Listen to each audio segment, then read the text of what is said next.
last call games video. This one's a travel video. Right now I'm in New York. I think the Angola Plaza. Going up to Toronto, well, the Toronto area. First stop is going to be this this game shop called Toy Rat. That's why I said toy.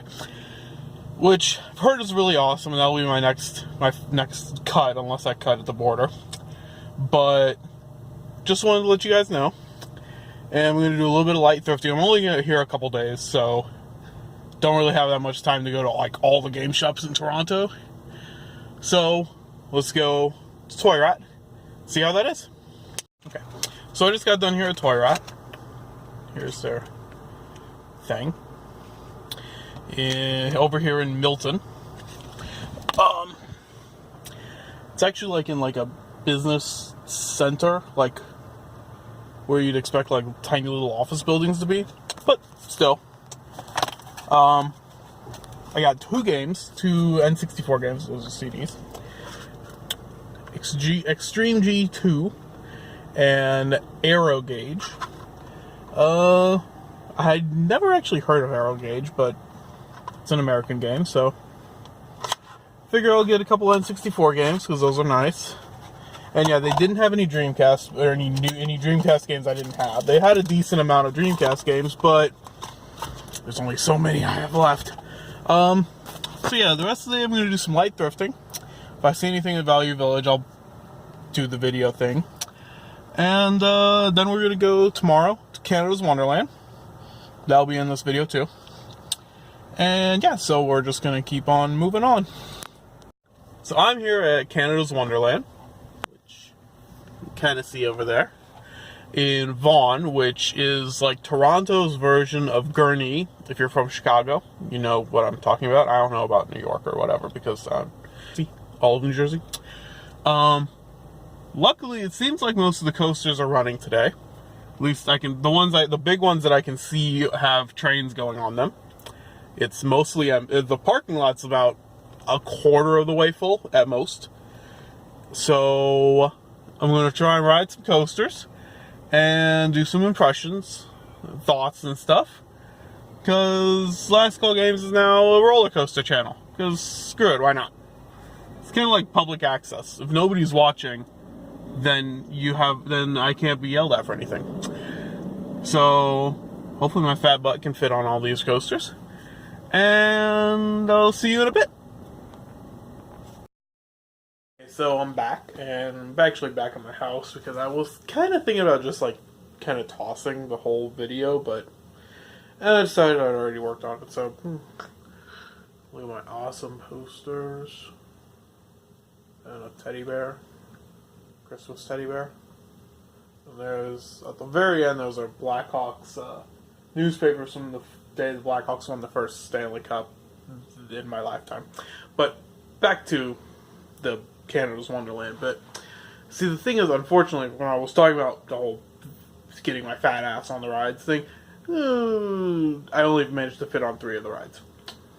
The 2 wooden roller coasters and the backlot stunt coaster, which were all okay.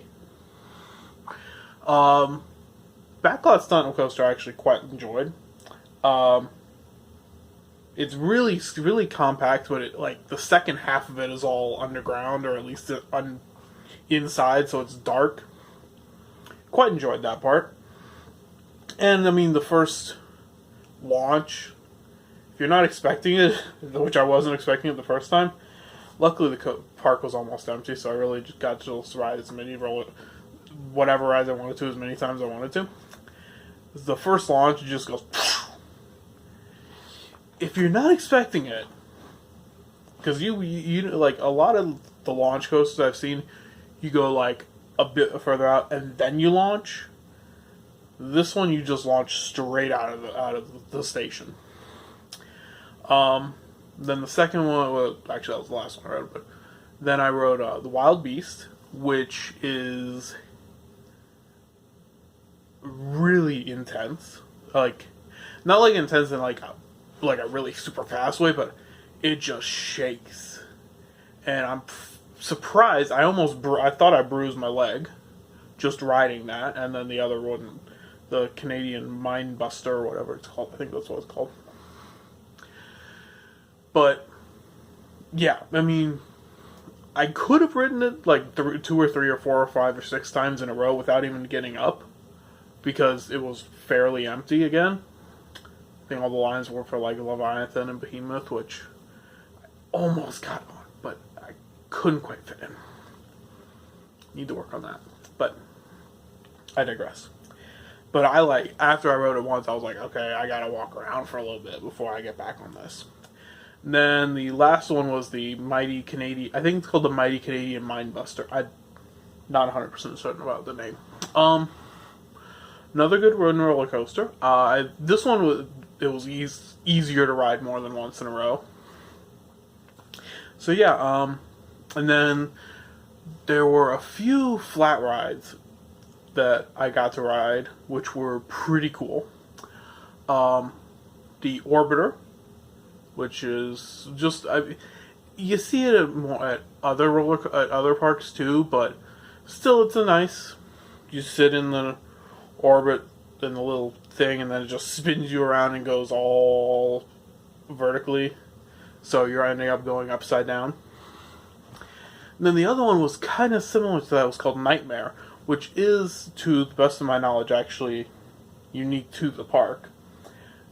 It's kind of like that, except you're standing up and there's no restraints. It reminds me of there's these types of rides which are like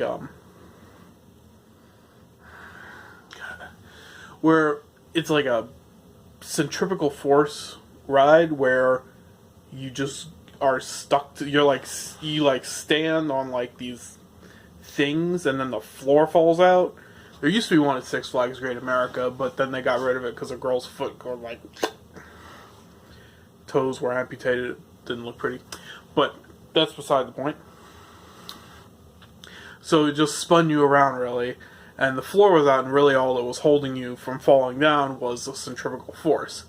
Similar concept, except this time, like the Orbiter, it was kind of like a cross between the Orbiter and one of those rides. I can't remember that.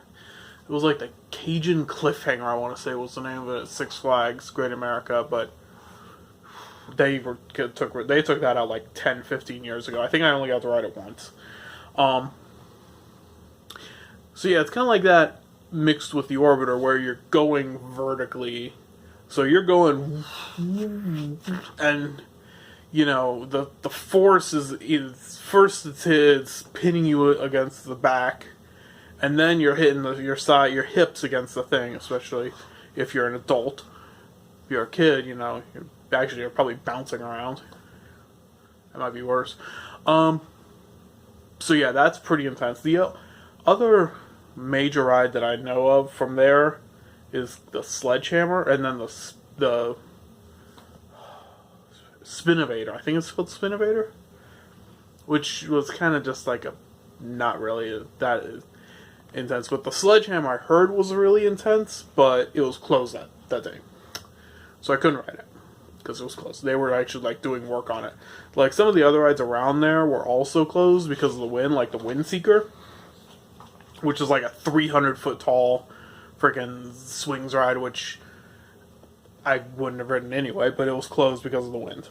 So, the only other video game I bought that entire trip was, I got a copy of American McGee's Alice for $20 Canadian at Walmart. I think it said it was used, but it looked like it was brand new because it still had the sticker, the Xbox sticker. So, a pretty decent deal. I mean, that's like a $25 game used at GameStop. And it's GameStop, so you might get the case, you might get the manual, or you might just get...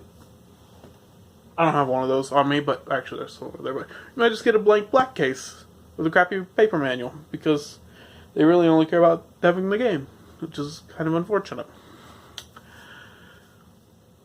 So, one other thing... I seem to have the worst luck when it comes to... Because I collect shot glasses. If you've seen my Instagram, I post them every now and then. But they didn't really have any shot glasses per se, and I only got this, which is a little thing with the Leviathan and Behemoth, the two hyper coasters, which most parks only won't have one, but they have two. It's like Leviathan versus Behemoth. But I have the worst luck because I bought this at the beginning of the day. I put it in my bag and then it cracked. Fairly certain it broke while I was putting it in one of the cases, or the bins. This was probably a bad idea. It was like freaking $16.99 for this thing. And my sibling Cam thinks that, who you may have remember from the Payback Let's Play, thinks this might be a cappuccino or like an espresso mug. I don't know, but I managed to super glue it together, and it sort of holds. Not going to be drinking anything out of it, but it'll go on my shelf. So yeah, that's pretty much it for this video.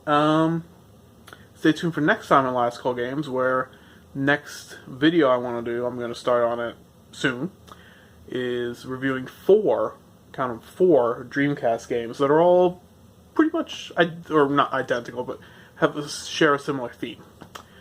So that's it for this time, and we'll see you next time on Last Call Games.